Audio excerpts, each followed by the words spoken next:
y a un flash, je sens comme un choc qui m'arrive sur la tête. Les gens criaient autour, on lui a crevé un œil.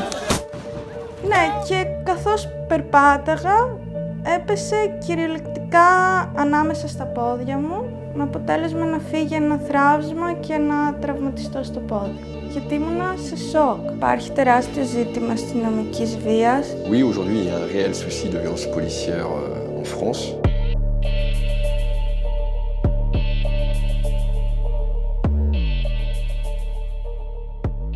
Jérôme Rodriguez, 43 ans, appartenant au mouvement des Gilets jaunes et victime de violences policières au sein des manifestations. Με λένε Δανάη Κοτσιόνη, είμαι 28 χρονών, είμαι δικηγόρος, έγινα αποδέκτης αστυνομικής βίας στις 3 Μαΐου στη συγκέντρωση για το ΖΑΚ Κωστόπουλο.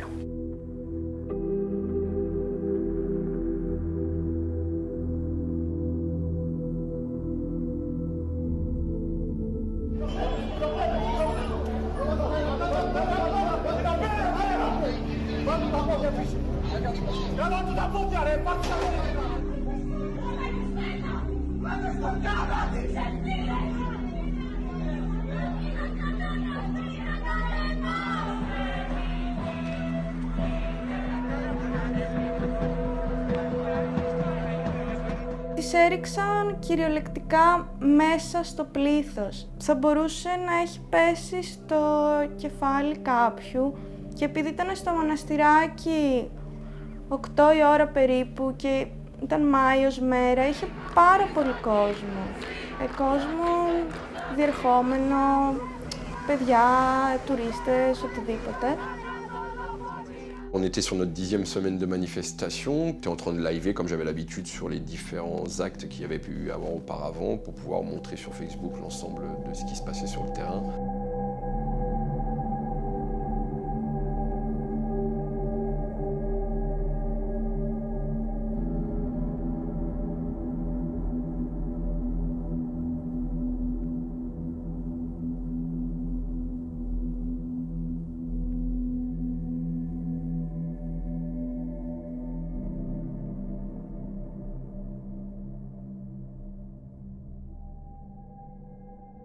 Et puis je vois une colonne de policiers avancer. Alors pour info, hein, j'ai un téléphone dans une main et un sandwich dans l'autre. Et à ce moment-là, il y a un flash.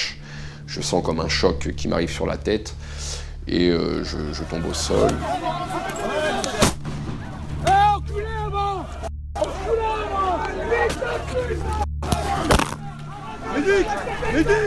Ναι, και καθώς περπάταγα, έπεσε κυριολεκτικά ανάμεσα στα πόδια μου, με αποτέλεσμα να φύγει ένα θράψμα και να τραυματιστώ στο πόδι. Κοίταξα τα πόδια μου και ήταν όλα αυτά τα αίματα και δεν το πίστευα ότι αυτά τα αίματα είναι από μένα. Νόμιζα ότι δεν είναι από μένα, γιατί ήμουνα σε σοκ. Je sais qu'il s'est passé quelque chose, je sais qu'ils m'ont touché, je ne sais pas où, mis à part à la tête, et que quand je tombe au sol et que je vois, et que j'entends surtout, parce que j'ai les yeux fermés, les gens criaient autour, on lui a crevé un œil, que je vais faire partie probablement du 19 ou du 20e personne qui a eu un œil crevé au sein des manifestations. Il a été blessé, putain!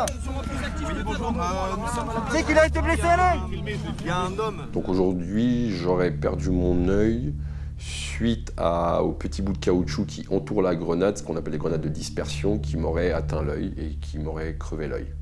Pour donner un ordre d'idée, aujourd'hui c'est un œil en plastique que j'ai. Στην ουσία, 20 μέρες δεν βγήκα από το σπίτι, εκτός από το νοσοκομείο. Τουλάχιστον πλέον δεν χρησιμοποιώ πατερίτσες. Μου κάνανε ενέσεις με το πλάσμα μου πάνω στην πληγή μου, το οποίο πόναγε πάρα πολύ. Δηλαδή, ειδικά τις πρώτες φορές όταν μου το έκαναν έκλαιγα, γιατί πονούσα πάρα πολύ.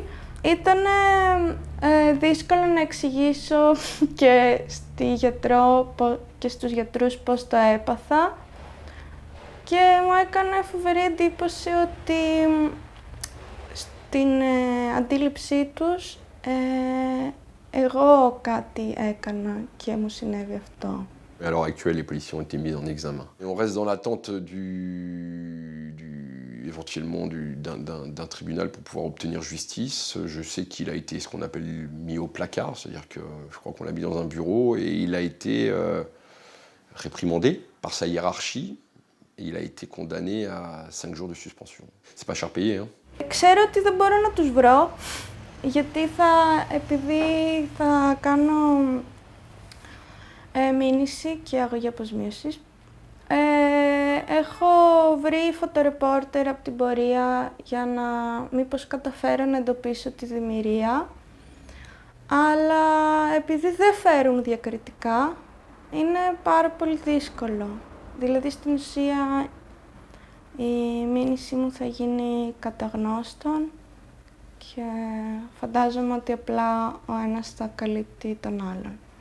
Αυτοί είναι άνθρωποι που έχουν όπλα και χρησιμοποιούν όπλα πάνω σε πολίτες. Δεν μπορείς να πετάς ένα όπλο μέσα στον κόσμο χωρίς να σκέφτεσαι πού θα φτάσει.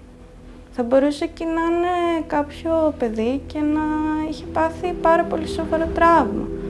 Θα μπορούσε να έχει βρεθεί στο πρόσωπό μου, να μην έχω πρόσωπο. Θα μπορούσε να γίνει το οτιδήποτε. Oui, aujourd'hui, il y a un réel souci de violence policière en France, on va dire sur 2 niveaux, en tous les cas pour moi, aussi bien au sein des quartiers et sur les violences qui peuvent être opérées sur les jeunes aujourd'hui qui sont en détresse, et aussi bien aujourd'hui au sein des manifestations, quelles qu'elles soient aujourd'hui, où il va y avoir aussi un climat de violence policière, justement. Υπάρχει τεράστιο ζήτημα αστυνομικής βίας. Βλέπουμε τώρα και φοιτητές στο Αριστοτέλειο, οι οποίοι γίνονται αποδέκτες αυτής της βαρβαρότητας. Επίσης είναι το ζήτημα της ευθύνης. Γνωρίζουν ότι δεν γίνεται καμία προσπάθεια να εντοπιστούν, οπότε δεν δρούν ως ατομικά υπεύθυνα όντα που μπορεί να είναι υπόλογα για τις πράξεις τους. Είναι κρυμμένοι πίσω από τα κράνη και μία ομοιόμορφη στολή που φορούν όλοι, και αυτό στην δική τους διαστρεβλωμένη αντίληψη τους δίνει την δυνατότητα να συμπεριφέρονται όπως να είναι. Le problème majeur, si tu veux, sur les violences policières, c'est de ne pas obtenir justice. Parce que la justice aurait 2 effets bénéfiques. Déjà, de pouvoir alléger le cœur de nos familles et de ceux qui ont souffert, parce qu'il y a quand même des morts aussi, hein, sous les coups de la police. Et ça permettrait peut-être à d'autres policiers de se calmer.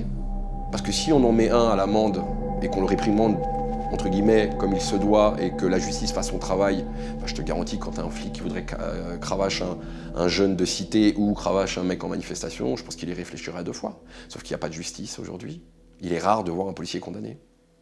Et c'est ça le problème majeur des violences policières en soi.